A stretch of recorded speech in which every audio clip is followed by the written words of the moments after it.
en cada corazón. Si usted recibe esta palabra y el Señor lleva esa palabra a su espíritu, lo va a transformar, le va a traer vida. Así que le voy a invitar a que hagamos una oración para que esa palabra de vida llegue a nuestro espíritu. Amén. Oremos. Dios soberano, gracias por este buen momento que podemos reunirnos como iglesia del Señor. Y gracias por esa palabra escrita, esa palabra preciosa, esa palabra que trae vida, esa palabra que transforma nuestra manera de pensar y nuestra manera de vivir. Permite, Señor, que esta palabra llegue a nuestro espíritu y haga la obra para la cual tú la envías. Por los méritos de nuestro amado Señor Jesucristo y la gracia y el poder de tu Santo Espíritu. Amén. Bien, hermanos, yo he venido compartiendo con ustedes un tema acerca de un liderazgo a la manera de Jesús. Hemos visto la necesidad que tienen las personas. Jesús sintió dolor en su corazón porque él vio a las multitudes que están desenfocadas y que van rumbo a una eternidad sin Cristo. Hay una estadística que hicieron hace unos años atrás y dicen que diariamente mueren 40,000 personas en el mundo. 40,000 personas diarias. Y la mayoría de ellos parten a la eternidad sin Cristo. Eso es muy lamentable, muy lamentable. Cuando Jesús ve las multitudes, Él tiene compasión de ellas. Porque no hay un liderazgo, no hay una iglesia que pueda ir a ellos a suplir esas necesidades.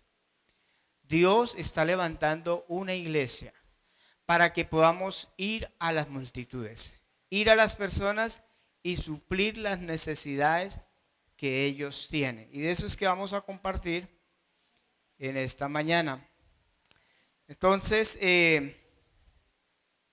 vamos a mirar algunas cosas interesantes. Un liderazgo a la manera de Jesús. El Señor pidió que oráramos. ¿Cuántos están orando para que Dios envíe obreros a su mies? Y va a comenzar por usted. Cuando usted ora, usted también va a ver la necesidad de Jesús. Entonces, la iglesia debe liderar a aquellos que necesitan ser pastoreados.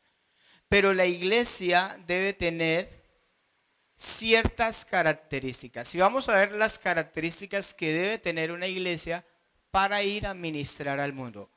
Primera característica, que las personas conozcan a Jesús. ¿Cuál es el propósito de una iglesia? ¿Cuál es la razón de ser de nosotros? Que las personas conozcan a Jesús. No que las personas conozcan una iglesia, no. No que las personas conozcan una denominación. No que las personas conozcan a un pastor, no. Que las personas conozcan a Jesús. Esa es la razón de ser de la iglesia. Y vamos a ver un ejemplo de ello en San Juan capítulo 1. Versículo 35, Evangelio según San Juan, capítulo 1, versículo 35.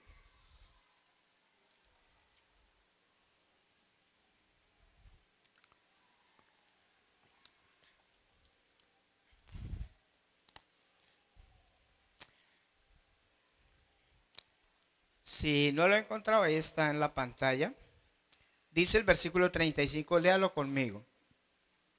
Dice, el siguiente día, otra vez estaba Juan. Aquí está hablando de Juan el Bautista, el que bautizaba. ¿Y quién más? Y dos de sus discípulos. O sea que Juan el Bautista tenía discípulos. Seguimos. Y mirando a Jesús que andaba por allí, dijo, he aquí el Cordero de Dios. Bueno, Está Juan con dos de sus discípulos. ¿Y a quién ve Juan? A Jesús. ¿Y qué dice Juan?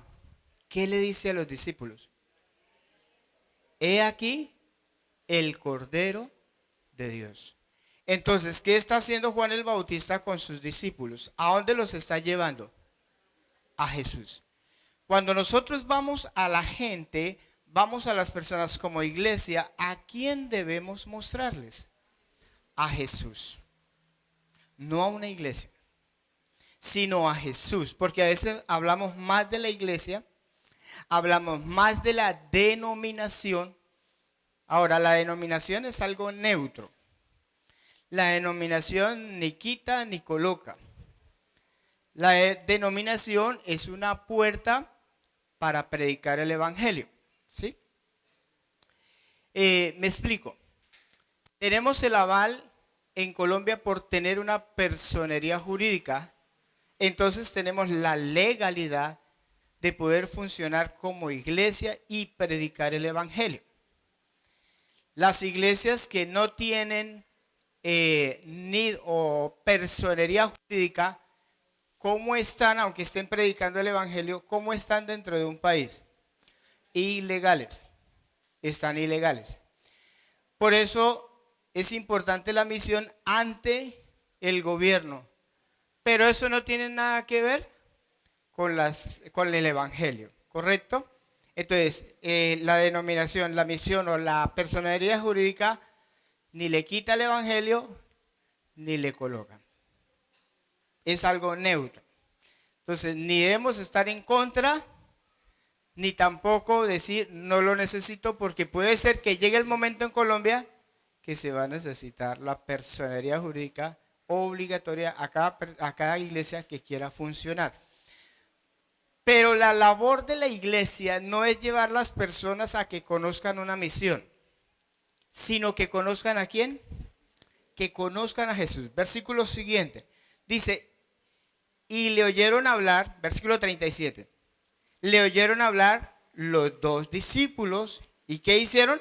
Siguieron a Jesús. Miren esto. Entonces, Juan tiene sus discípulos, les habla de Jesús, y esos discípulos que son discípulos de Juan, ¿a quién empiezan a seguir? A Jesús. Pregunta, ¿se puso bravo Juan?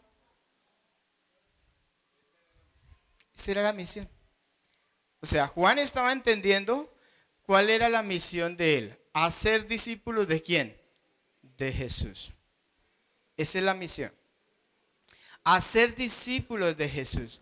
No se puso bravo, no empezó a renegar, no. Esa era la idea. Versículo siguiente, versículo 38. Y volviéndose Jesús, como vieron que lo siguieron, y viendo que le seguían, les dijo, ¿qué buscáis? O sea, ¿por qué me buscan? Ellos le dijeron, maestro, ¿dónde moras o dónde vives? Les dijo, venid y ved. Fueron y vieron dónde moraba y se quedaron ¿con quién? Con Jesús aquel día, porque era como la hora 10:00, o sea, las 4 de la tarde. Andrés, hermano de Simón Pedro, era uno de los que habían oído a Juan y habían ¿qué? Seguido a Jesús. Entonces, este discípulo que es de Juan ahora se convierte en discípulo de Jesús. Estaba con Juan, pero ahora sigue a Jesús. Entonces, ese es el propósito de una iglesia. Si nosotros vamos a ser discípulos, ¿a quién debemos llevarlos? Llevarlos a Jesús. El propósito no es hacer discípulos para nosotros, no hacer discípulos para una iglesia, sino hacer discípulos para que conozcan a Cristo Jesús. Hay personas que son discípulos de una iglesia o son discípulos de un pastor, pero la idea es que ellos sean ¿qué? Discípulos de Jesús, que ellos puedan conocer a Jesús, que ellos puedan conocer al Cordero de Dios. Esa es la primera característica que debe tener una iglesia. Un liderazgo centrado en sí mismo, por lo general, ¿qué está buscando? Fans. Busca adeptos de una iglesia. ¿Qué más busca un liderazgo? Un reconocimiento. Busca un estatus. Eso es lo que generalmente busca un liderazgo. Pero si es así, está perdiendo el propósito del ministerio de Jesús. Está perdiendo. O sea, está perdiendo el tiempo. El Señor Jesús dijo, ustedes son la luz del mundo, pero también son la sal de la tierra. Pero ¿qué pasa si la sal pierde su sabor? ¿Les ha pasado alguna vez que la sal le perdió el sabor? Y usted le echa y no coge. ¿Para qué sirve esa sal? Para nada, porque perdió su sabor. Ahora yo le hago una pregunta. Si el propósito de la iglesia es llevar las personas a Jesús, si se pierde ese propósito, ¿para qué sirve la iglesia? Para nada. Porque se pierde el propósito. Si yo estoy buscando reconocimiento o nosotros buscamos adeptos para nosotros, se perdió el propósito de ser iglesia. Se pierde el propósito. Por lo general, ¿qué hacemos nosotros? Ahí me incluyo. Estamos buscando ¿qué? Adeptos. Buscando adeptos, buscando seguidores, pero no seguidores del Señor. Ahora, en una iglesia, porque la iglesia tenga muchas personas, no quiere decir que sean seguidores del Señor. Una iglesia puede ser grande, pero discípulos del Señor, pocos. Así se llame discípulos de Cristo. Así se llame discípulos de Cristo, así tenga el nombre. Pero como lo que va no es en el nombre, sino va es en la función que tiene la iglesia, ¿verdad? Entonces, si hay muchas personas, no quiere decir que son seguidores de Jesús. Ahora, si una iglesia es de pocas personas, no significa que esa iglesia está bien. No va ni si es grande o es pequeña, no va en eso. Va en el entendimiento que tenga esa iglesia local. Yo quiero que tengamos un entendimiento como iglesia. Esta mañana le decía a los hermanos, igual. Tengamos un entendimiento, ¿cuál? Nuestro objetivo, que las personas conozcan a Jesús. Porque no hay otro nombre bajo el cielo dado a los hombres en el cual podamos ser salvos. Amén. Ese debe ser el propósito, hermanos, como iglesia.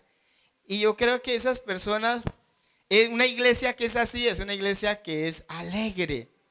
Es una iglesia viva, es una iglesia activa. Ahora, no es que las iglesias grandes sean malas, no, porque a veces uno escucha comentarios despectivos de los mismos creyentes hacia las iglesias que son numerosas. No tengamos comentarios despectivos, que las mega iglesias, no. Si una iglesia es saludable, debe crecer, ¿sí o no? Claro, una iglesia debe crecer, pero a la manera de Dios. Debe crecer con el crecimiento que da Dios. Una iglesia sana debe crecer. Para la muestra de un botón, la iglesia en Jerusalén tenía más de 20,000 personas. ¿Y qué hizo Dios? Usó esa iglesia para llevar el mensaje a otras ciudades y llevarlos a otros países. Para eso la iglesia crece. ¿Para qué? Podamos llevar el mensaje a otras personas. Entonces, debemos tener en cuenta esto, hermanos. Si la iglesia pierde ese propósito de que las personas sean conducidas a Cristo y sean discípulos del Señor, si pierde ese propósito, la iglesia perderá su eficacia. Entonces, ¿para qué nos reunimos? Si ese no es el propósito de capacitarnos, de estar juntos, de ministrar juntos, de orar juntos y que hagamos la obra del Señor. Entonces no tendría ningún sentido. Ahora, yo le hago una pregunta. ¿Por qué el Señor no nos lleva cuando creemos en el Señor Jesucristo, somos sellados y perdonados, ¿por qué Él no nos lleva de una vez? Como este ya salvo, de una vez me lo llevo, ¿cierto? ¿Por qué no? ¿Por qué? ¿Qué hay en la mente de Dios y en el corazón de Dios? Que esa persona vaya al mundo, a un mundo perdido, a un mundo que se está perdiendo, hermano. Tal vez usted no siente eso porque usted está bien, está seguro en Cristo, está perdonado, está feliz, tiene paz, tiene gozo, ¿cierto? Pero ¿qué de la gente afuera? La gente afuera está tan necesitada, hermano.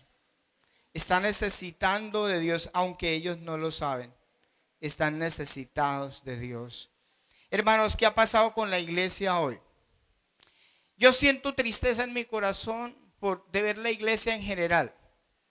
O sea, tal vez nosotros también estamos ahí, hermano.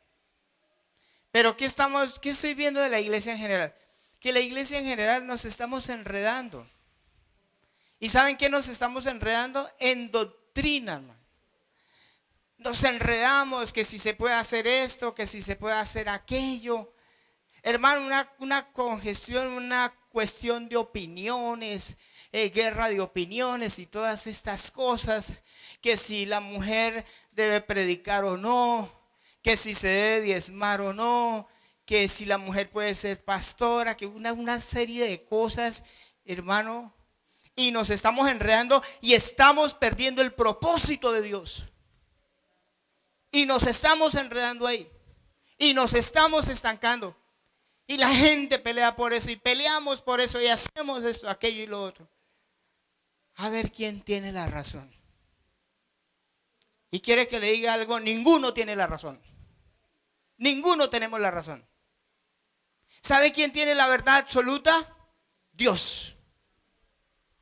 Es el único que puede tener la verdad absoluta. Estamos perdiendo lo más importante, la compasión por los perdidos. Y no es que la doctrina no sea importante. Sí, la doctrina es importante, pero cuando la doctrina se vuelve un obstáculo para el propósito de Dios, se convierte en legalismo.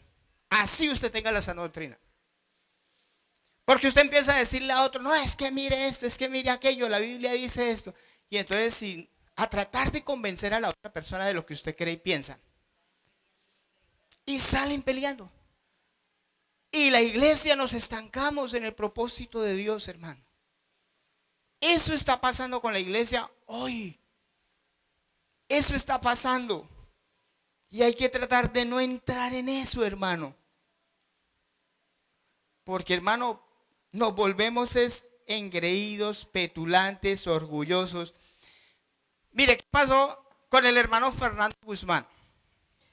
El que se fue para México, que era de nuestra congregación, se fue a pastorear una iglesia en México.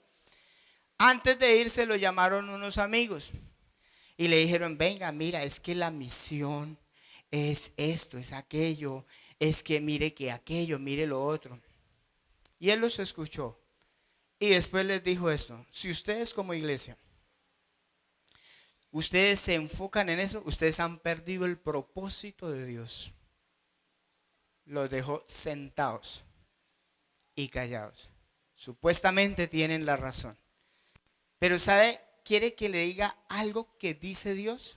El Espíritu Santo, conociendo esas cosas, dijo algo. Vamos a primera carta a los Corintios capítulo 8. Con respecto a eso, hermano. Primera carta a los Corintios capítulo 8. Versículo 1 al 3.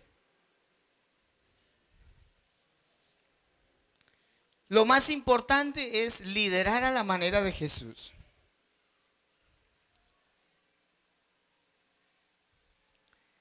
Lea conmigo. Dice, en cuanto... Estamos en primera carta a los Corintios 8:1. Lea conmigo.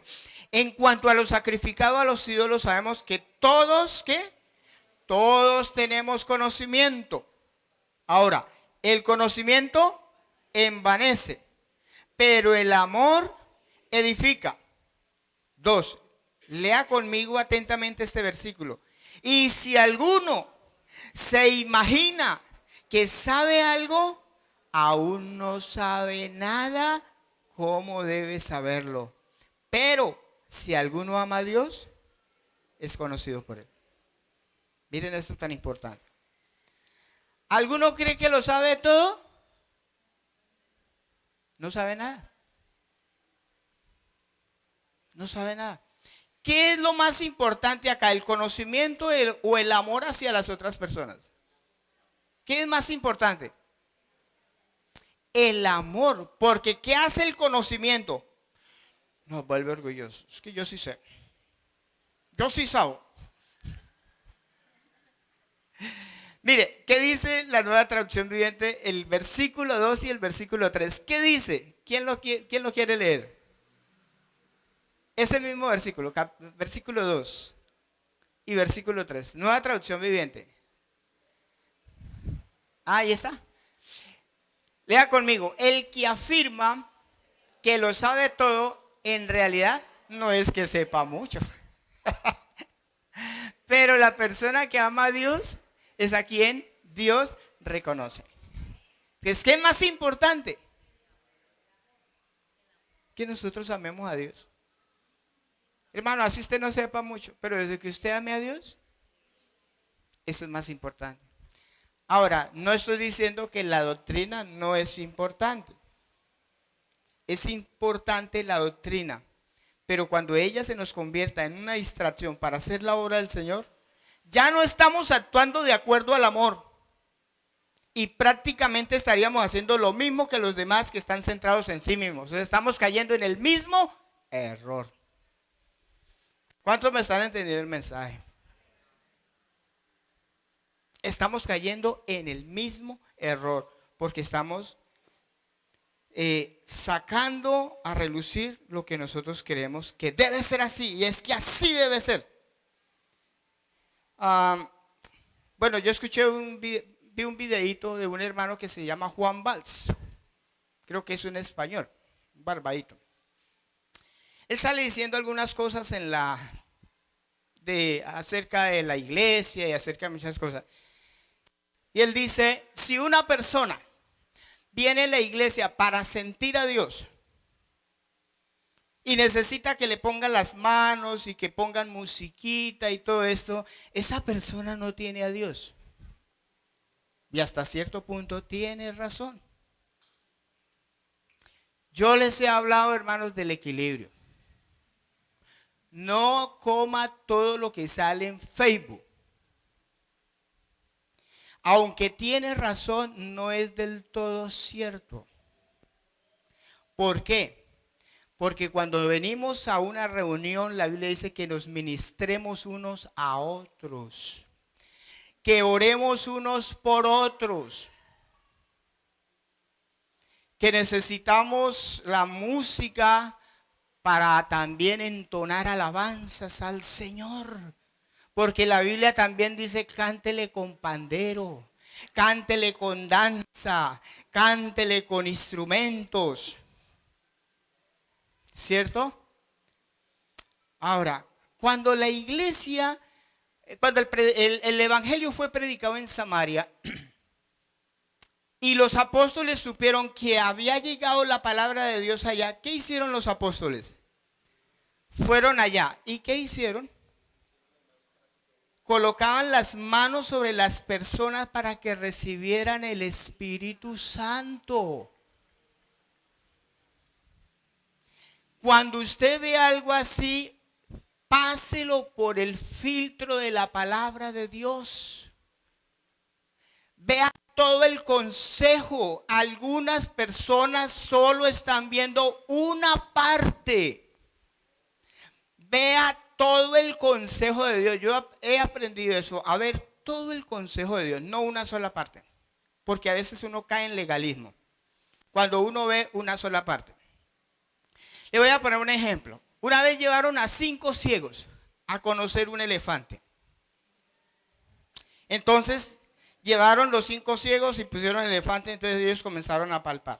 Uno le tocó una pierna, otro le tocó el moco, otro le tocó una oreja, otro le tocó por acá y otro le tocó una pata.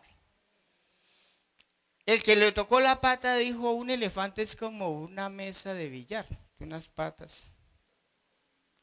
Y el otro dijo, el de la oreja, el que tocó la oreja, el elefante es como una hoja grande. El que le tocó el moco dijo, eso es como un tubo grande, largo. Y así sucesivamente dieron sus opiniones. ¿Quién tenía la razón? Todos. Lo que pasa es que cada uno vio desde su propio punto de vista. Pero ¿qué pasa si se une todo eso? Arman el elefante. Miren, no podemos basarnos en un solo concepto. Tenemos que ver todos los conceptos.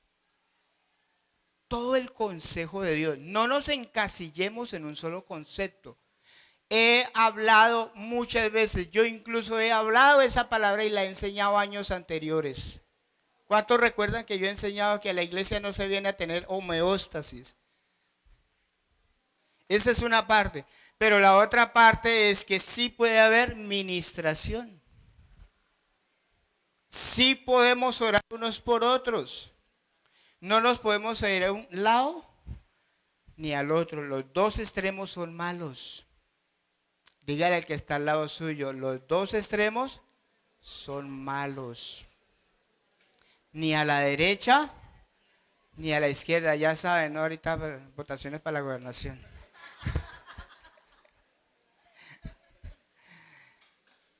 Seamos equilibrados. Dios es un Dios de equilibrio. Nosotros no podemos encasillar a Dios a un molde. Meter a Dios en una camisa de fuerza y decir, Dios es así. No, acabamos de leer, si alguno cree que sabe algo, no sabe nada. Entonces, busquemos el equilibrio, hermanos, por favor. Busquemos el equilibrio.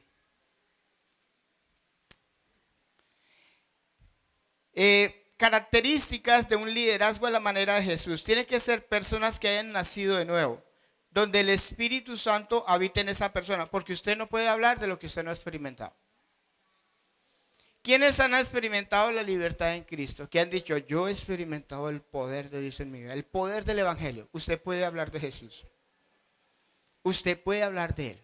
Usted no puede hablar lo que usted no es, lo que no ha vivido, lo que no siente, lo que no ha experimentado. Usted no lo puede compartir con otros.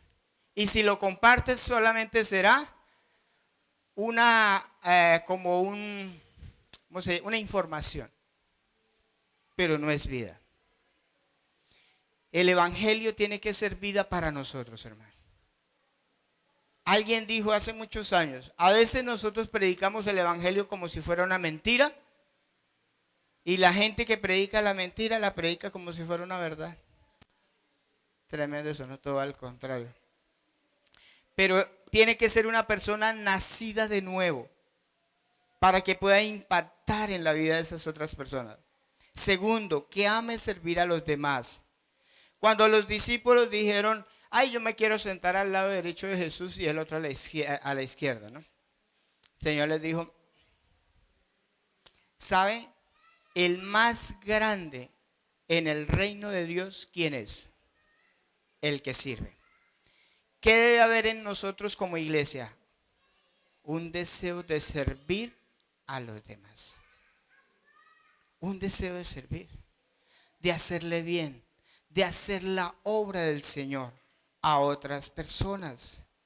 En el reino de Dios no hay estatus, hermanos. No hay jerarquías. Todos somos siervos del Señor. ¿Quién es el más grande en esta iglesia?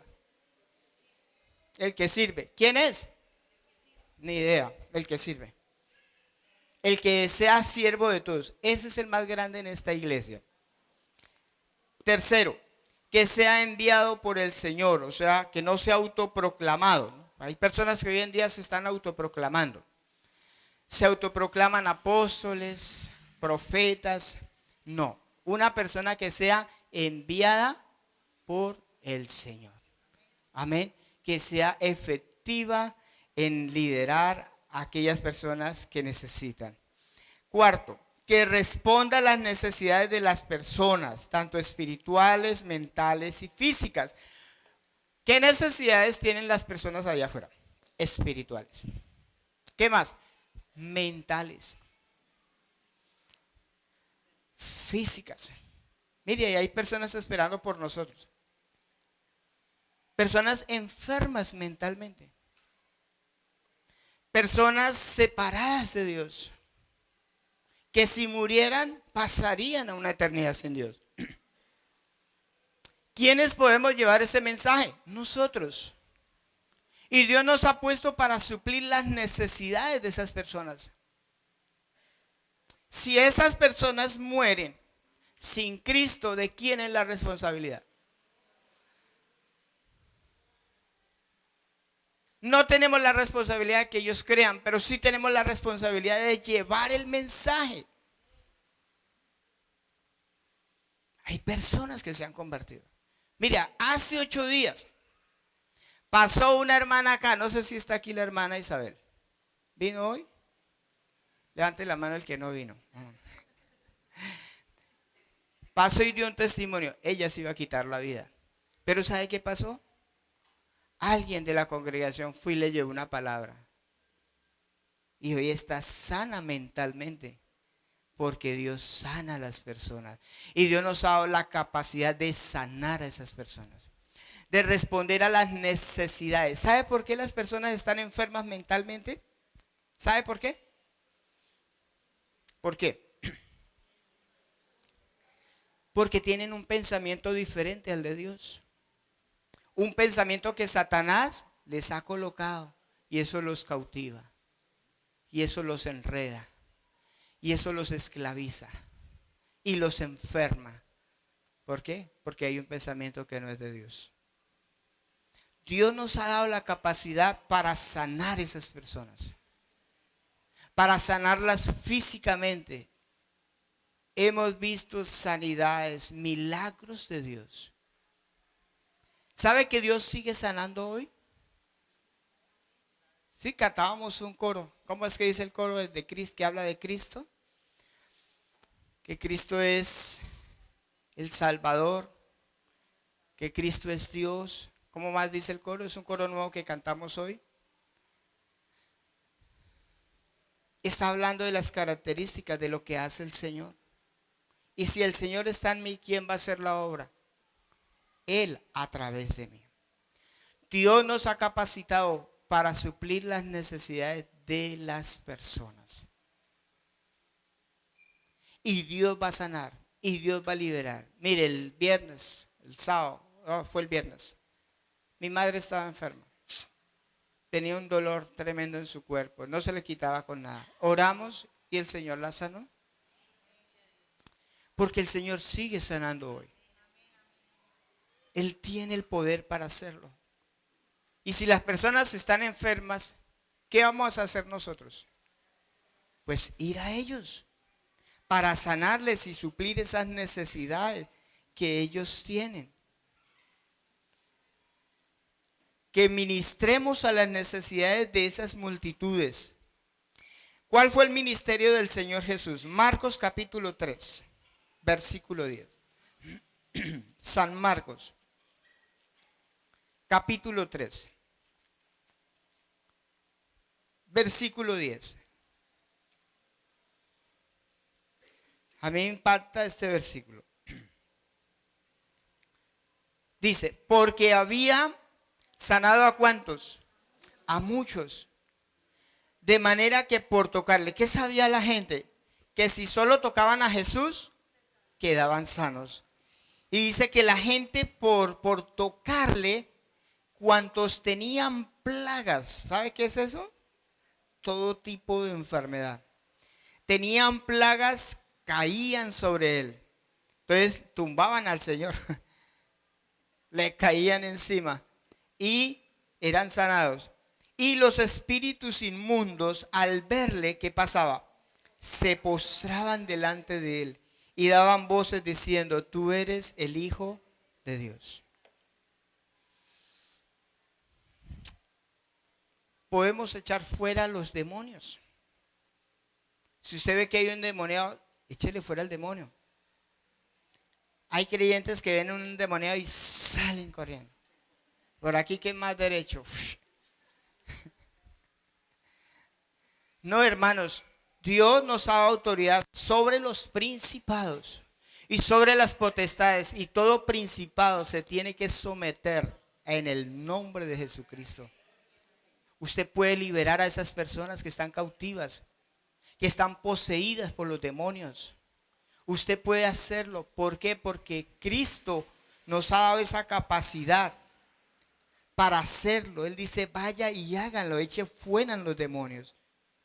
Pero si no le echamos fuera los demonios, ¿qué va a pasar? Pues se van a quedar ahí, ¿verdad?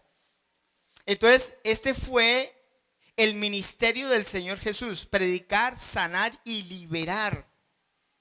Y no solo a las multitudes, sino persona a persona. El Señor a veces iba y tenía contacto con una persona, hablaba con él, le ministraba, le sanaba, le liberaba, persona a persona. Por ejemplo, Zaqueo. ¿Quién más? La mujer samaritana. ¿Quién más? Hay que leer la Biblia. ¿Quién más? El ganadero. No, gadareno. Hay muchas personas aquí el Señor, ellos fueron motivo de la compasión de Jesús. Y el Señor no vio distingo de posición social. Él fue a los ricos, a los pobres. Para Jesús no eran más importantes los pobres que los ricos. No, todo por igual. Los gobernantes, los maestros de la ley, todos fueron objeto del amor de Jesús. Trataba persona a persona. Podemos hacerlo. ¿Cuántas personas tienen necesidades en su cuadra? Hay muchas. Personas pueden estar poseídas, o están enfermas, tienen problemas mentales. ¿Y quién puede llevar esa palabra de sanidad a esas personas? Nosotros. Usted y yo, hermano, podemos llevar esa palabra de sanidad. A mí me gusta ir a los funerales, no porque la gente se muere, sino porque hay muchas personas allí que necesitan escuchar la palabra de Dios. El viernes estuve allí en un funeral y me complace compartir el evangelio con las personas. Hay tanta necesidad, hermano. Si usted dice, ¿a dónde voy? Váyase a una funeraria. Dígale, permíteme dar una palabra. Estuvimos en un ancianato el viernes también. Habían muchos ancianos allí. Les prediqué el evangelio. ¿Sabe qué hizo un hombre, un señor, después de que terminé? Gracias, gracias, Señor, por traernos esa palabra. Se le veía la alegría, el gozo, porque eso es lo que trae el evangelio a las personas: vida, paz y gozo. Trae liberación, hermano. Comparta el evangelio, persona a persona o por grupo, pero hágalo, hermano, porque Dios te ha estado preparando y capacitando para eso. Amén. Todos recibieron un trato especial de Jesús. Eso me maravilla. Cuando vino un rico a Jesús y le dijo: maestro bueno, ¿qué haré para heredar la vida eterna? Y dice que el Señor lo vio y lo amó. O sea, el Señor también ama a los ricos. ¿Qué tenemos contra los ricos? El Señor ama a los ricos y ama a todas las personas, porque quiere que todos ¿qué?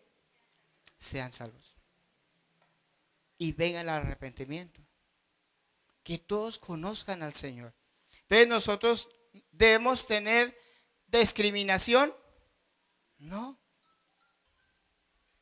A todos debemos tener el mismo sentido de responsabilidad. ¿Sabe? Uno piensa que uno a veces piensa erróneamente que los ricos no necesitan.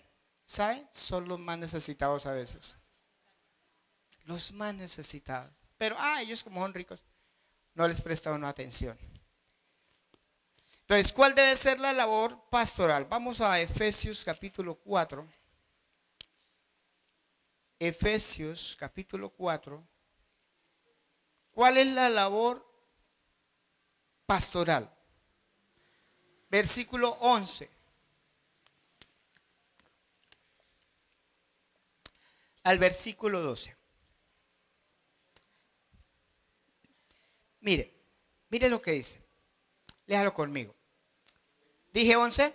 Y él mismo, o sea, Cristo, constituyó a unos que apóstoles, a otros profetas, a otros evangelistas, a otros pastores y maestros.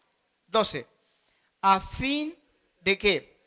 De perfeccionar a los santos para la obra del ministerio, para la edificación del cuerpo de Cristo. ¿Para qué son los pastores? Perfeccionar. ¿A quién? ¿Quiénes son los santos? Todos los que han creído en el Señor. ¿Y qué hacen ellos? ¿Quién hace la obra del ministerio? ¿El pastor o los santos? ¿Quién hace la obra? O sea que hoy en día todo está al revés. ¿Quién espera uno generalmente que haga la obra? El pastor. Ahí dice apóstol, profeta, evangelistas, pastores y maestros. Ahí dice, ahí están los 5 ministerios. Ojo. Algunos dicen que hoy en día no hay apóstoles ni profetas. No va a creer eso. No va a creer eso. Sí hay apóstoles y profetas a la manera de Dios. No aquellos autonombrados, no. Es a los que Dios ha constituido. Apóstoles de Cristo no fueron sino hasta Pablo. Pero apóstoles siguen habiendo hasta el día de hoy. ¿Sabe qué significa apóstol? Enviado. Alguien que es enviado a predicar el evangelio a otros lugares. A llevar el mensaje, a llevar la palabra. Pero ¿para qué son esos ministerios? ¿Para qué son? Para perfeccionar ¿a quién? A los santos. Para que los santos hagan la obra del Señor. ¿Para qué? ¿Para qué que ellos hagan la obra? Para que la iglesia sea ¿qué? Edificada. ¿Sabe cómo va a ser edificada la iglesia? Si la iglesia hace la obra. Hermana.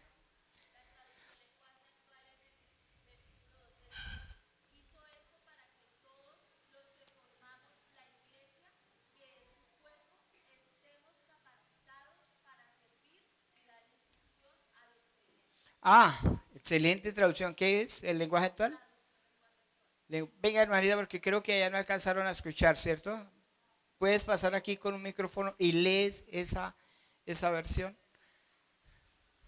Escuche lo que dice este versículo. Escúchalo bien.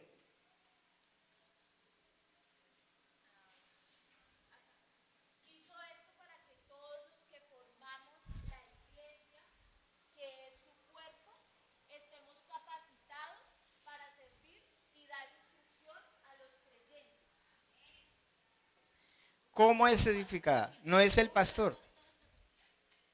¿Sí? Que a veces tenemos conceptos equivocados. No es el pastor, es los creyentes que hacen la obra de instruir a quién, a los mismos creyentes, discipular, evangelizar, visitar, orar por los enfermos. ¿Sí se dieron cuenta? Entonces, ¿por qué la iglesia no crece? Porque es una iglesia pastorcéntrica. Por eso la iglesia no crece. Porque los creyentes solamente están recibiendo, pero no hacen la obra del ministerio. Entonces, la razón de ser de un pastor es perfeccionar ¿a quién? a los santos. ¿Y sabe quiénes son los santos? ¿De qué se componen los santos? Niños, jóvenes, mujeres y varones. ¿O solamente los varones? No, ahí están todos. Pregunta, ¿los niños pueden hacer la obra de Dios? Sí. Los niños pueden hacer la obra de Dios. Los jóvenes también pueden hacer la obra de Dios. Las mujeres también pueden hacer la obra de Dios. De hecho, hay un servicio del sábado que les van a ayudar en esa parte. La palabra perfeccionar significa a través de algo ya hecho, volver a pasar, terminar un trabajo, volver a repasar, corregir detalles. O sea que el ministerio pastoral está para perfeccionar aquellos detalles que faltan. ¿Para qué? Para que la iglesia haga la obra del ministerio. Entonces, la pregunta es, ¿las mujeres pueden evangelizar?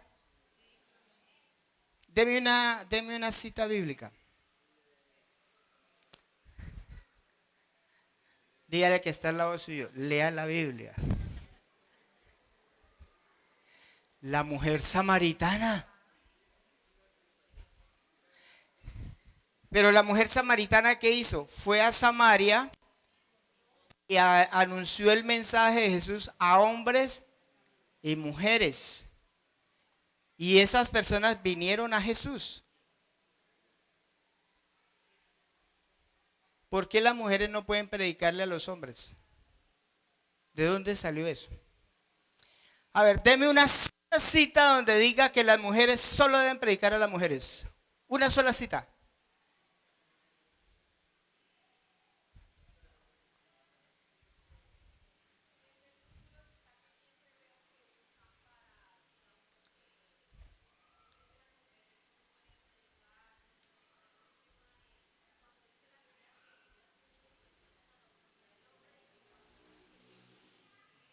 Que ponerse un velo, sí.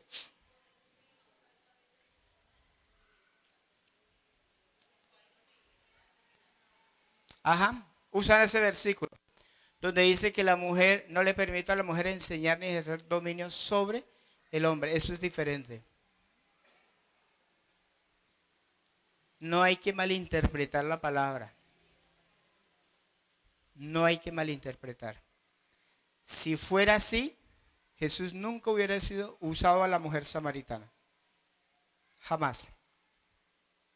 Si hubiera sido así, no hubieran mujeres en el aposento alto donde fue derramado el Espíritu Santo sobre 120 personas, donde estaban mujeres y hombres, y todos dieron un mensaje en lenguas a varones piadosos que estaban, miles de personas.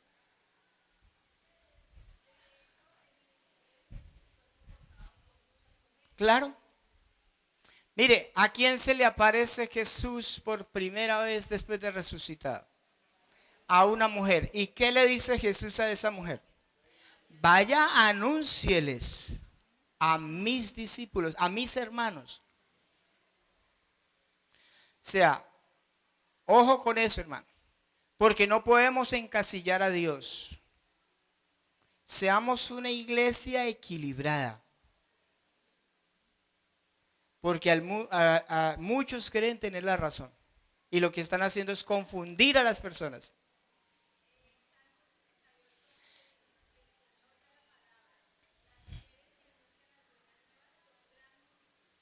Imagínense, ¿de dónde encontró el versículo?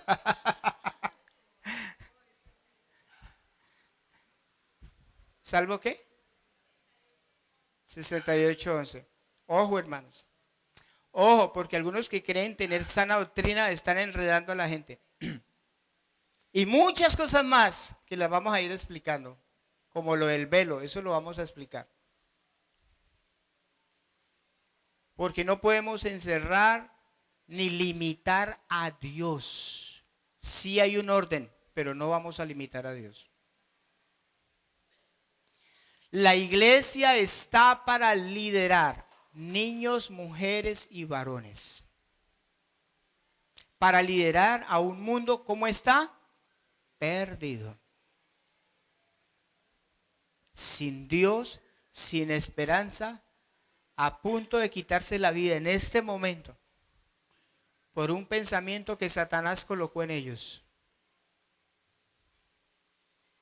Y que ni siquiera ven en la iglesia una esperanza. Así pasa con algunas personas.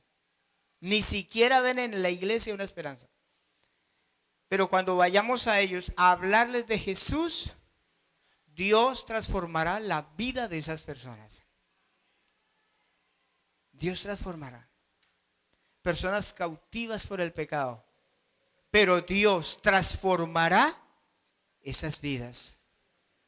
Hermano, Dios nos ha escogido. Y vamos a ver si más citas donde la Biblia habla sobre que somos pueblo de Dios, linaje escogido, nación santa para anunciar las virtudes. Vamos a pedirle al Señor que nos ayude. Se nos fue el tiempo. Rapidito. A mí me pareció rapidito, no sé a ustedes.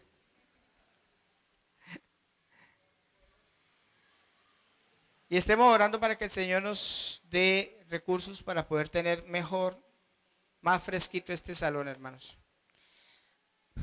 Para que no se me duerman.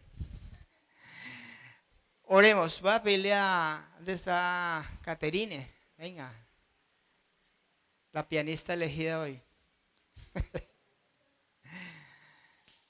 ¿Se acuerdan cuando el profeta fue a profetizar y que dijo, tráiganme un músico?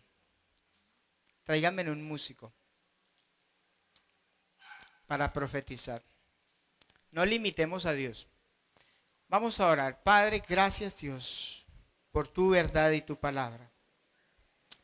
Creemos que necesitamos aprender muchas cosas, pero que sea conforme a la palabra, que sea conforme a la verdad de Dios.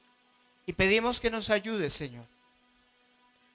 Ayúdanos a cada uno de nosotros, necesitados de tu Santo Espíritu. Si quiere estar en pie, derramar su corazón delante de Dios y decirle, Señor, te necesito, ayúdame. Te necesito, Espíritu Santo. No permita que me enrede, Señor, en aquellas cosas que no son tan importantes, aunque son importantes. Hay un deseo en el corazón de Dios, y es salvar a las personas, es salvar a las multitudes. Señor maravilloso, ayúdanos. Ayúdanos, Espíritu Santo, que seamos una iglesia equilibrada, una iglesia que no pierde su propósito, una iglesia que sabe que es lo más importante. Las personas no se van a salvar por la doctrina, las personas se van a salvar por el Evangelio. Si bien necesitamos caminar en la verdad, a través del conocimiento de la doctrina, las personas necesitan el Evangelio. Señor, ayúdanos a ser esa iglesia,